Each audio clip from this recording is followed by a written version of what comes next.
morning children, Sairam. Now in our today's session, we'll be proceeding with the next part of our second lesson in political science, that is India's foreign policy part 2. Now in part 1 children, we have learnt what is a foreign policy, right? And for why is it required, okay? And how it help further in globalization, okay? Now today let's study about it in detail. Now, as we have learned what is a foreign policy and what are the requirements, why do we need foreign policy? As we carry out transactions with the other countries, so we need to maintain some rules and regulations, some laws, and as a result there was a need for every country to make its own foreign policy according to their needs and requirements. So we can see that foreign policy of each country will be different according to their needs or their demands. Now let's learn about India's foreign policy today.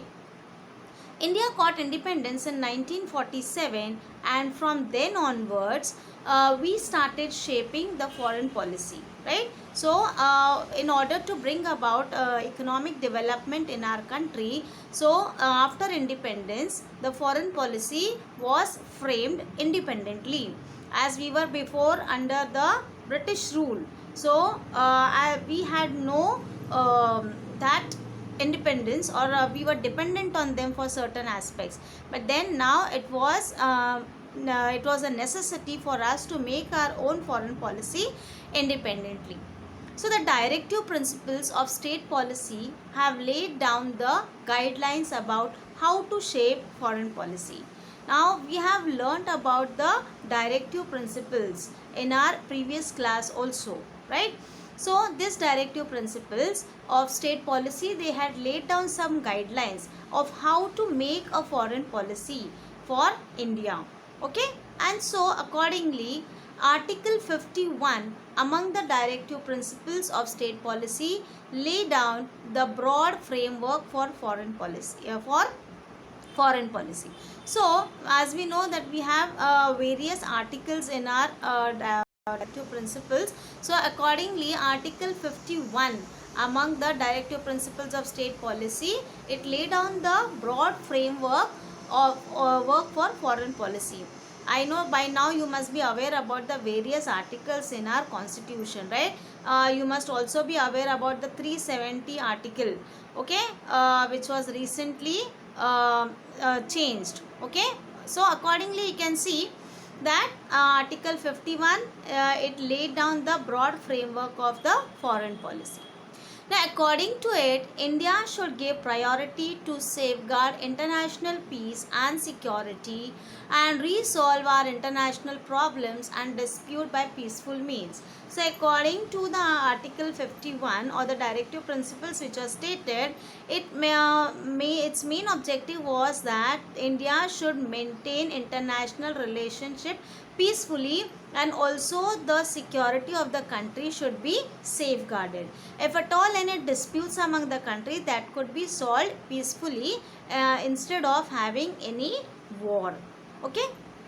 So next, the objectives of our foreign policy should be to maintain friendly relations with other nations and respect international law.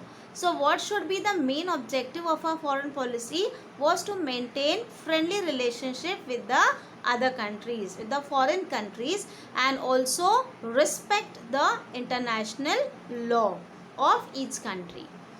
India's foreign policy till now has been developed in this framework. So till now we can see that whatever the India's foreign policy is framed with these objectives of maintaining international peace and security and also respecting the international law of the country. And till now the foreign policy is framed with these aspects only. Now some more objectives of India's foreign policy. While maintaining friendly relations with neighboring countries, ensure that the defense and security of India is not affected. So when we are maintaining friendly relationship with the countries abroad, we have to also see to it that our defense and security of the country is not affected in any ways. the people in the country are secured and protected. Then, not to compromise about the geographical boundaries of the nations. So once the geographical boundaries of the nations are fixed, there should not be any compromise in any cases, or though we have friendly relations, but the geographical boundaries of the countries should be as it is, that is mentioned accordingly. There should not be any compromise between the countries. And then protect the unity and integrity of the country. So also, when we maintain friendly relations with the foreign countries, we need to protect the unity and integrity of the country. It should not affect the unity of our own country. It will not break in any aspects, so that it will not disturb the national peace of the country. Then protect the interest of India's citizens living in other countries. So also we find people going abroad, residing there for jobs or educational purpose. So when we make a foreign policy, it also has to take into consideration the interest of the Indian people who are living abroad. So they should not be affected in any ways. This responsibility is fulfilled by Indian embassies there. So who fulfills this responsibility of protecting the interest of the Indians who are residing abroad? It is the duty of the Indian embassies. Okay, embassies, they protect the interest of the Indian citizens in abroad. Then to establish economic and commercial relations with other countries for achieving economic development of India. So also to establish economic and commercial relations with other countries. And why do we need to establish relations with the other countries? For our own development, for the development of our country. So it should not be affected in any ways. Our country should not be economically affected, but affected, if it is affected also, it should be in a positive way, that it should be helping in the development, economic development of our own country, right? Now just let's have a review of India's foreign policy. Now this review of India's foreign policy, we can divide it into two stages. Okay, it can be taken into two ways. Now the first stage, the period from independence to 1990, from 1947 to 1990, and the second stage will be the period from 1990 till now. Okay, till date. Yes, so this is how it is divided. India's foreign policy is divided into two stages. Okay, now let's have a look. India's foreign policy, this will study about the early phase of India's foreign policy. Prime Minister Pandit Nehru shaped India's foreign policy in the early period. So after independence, the foreign policy was framed by Prime Minister Pandit Jawaharlal Nehru. He opposed colonialism through India's foreign policy. So main aspect was to maintain unity among the country. So he opposed colonialism with the help of foreign policy.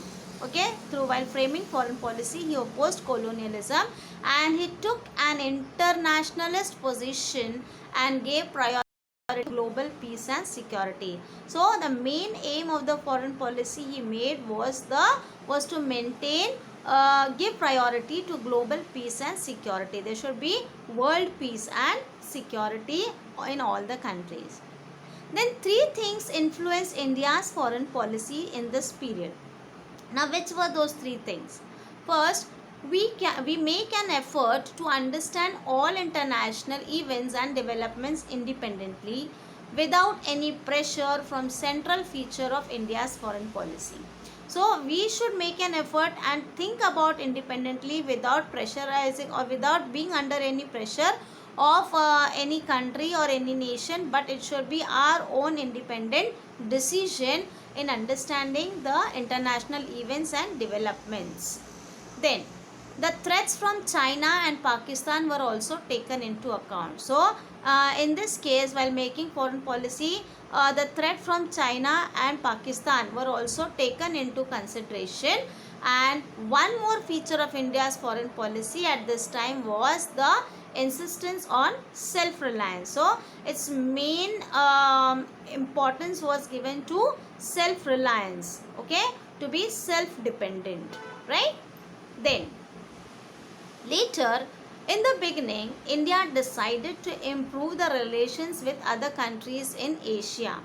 And then efforts were also made to cooperate with Asian countries in order to achieve development and to keep an independence intact.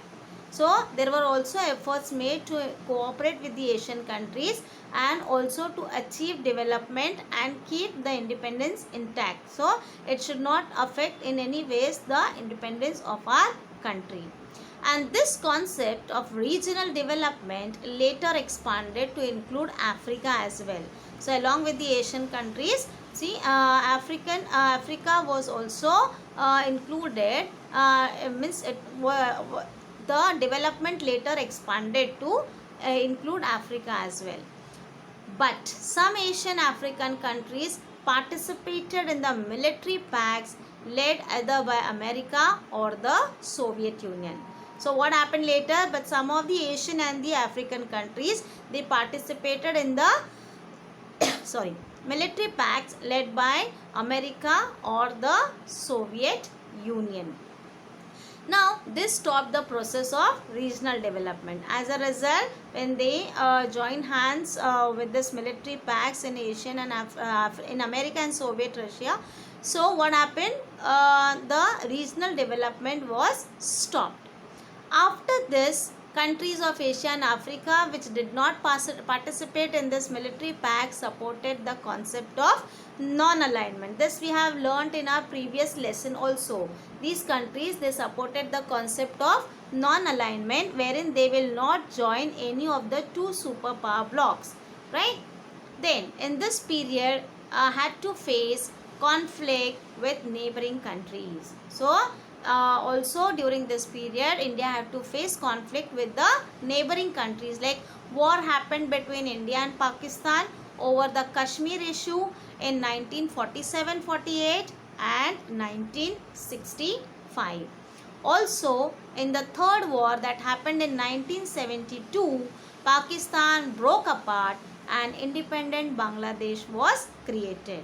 So during this period, India also had to face these challenges. Then, in the decade of the 1970s, there came about some stability in India's foreign policy. So, around in 1970s, there was some stability in India's foreign policy and India had risen a powerful regional power in South Asia. By conducting nuclear tests in 1974, India also proved her nuclear capability. So, India conducted the nuclear test in 1974 and it proved its nuclear capability. Then, from 1980, some changes began to take place, and in order to increase cooperation among South Asian countries, South Asian Association for Regional Cooperation, that is SAARC, was established in order to increase the cooperation among the Asian countries. And India initiated a dialogue to improve relations with China. So India also initiated to or had a conversation in order to improve relations with China, and India also started interaction with America for cooperation in the field of security. So also interaction was done with America in order to maintain or in the cooperation of field of security of the country. Okay, so children, today we have learnt about the India's foreign policy and what were the main aims and objectives of India's foreign policy, with what aspects taken into consideration was this foreign policy framed, and also we have seen how India tried to maintain relationship with the other countries, and it also took that the independence or the security country should not be affected in any ways. So till now, till date also, we can see that any conflicts happen within the countries also, the main aim and objective is to maintain peace and security and also to protect the national security. So let's proceed with the next part of our lesson in our next class. Thank you, children.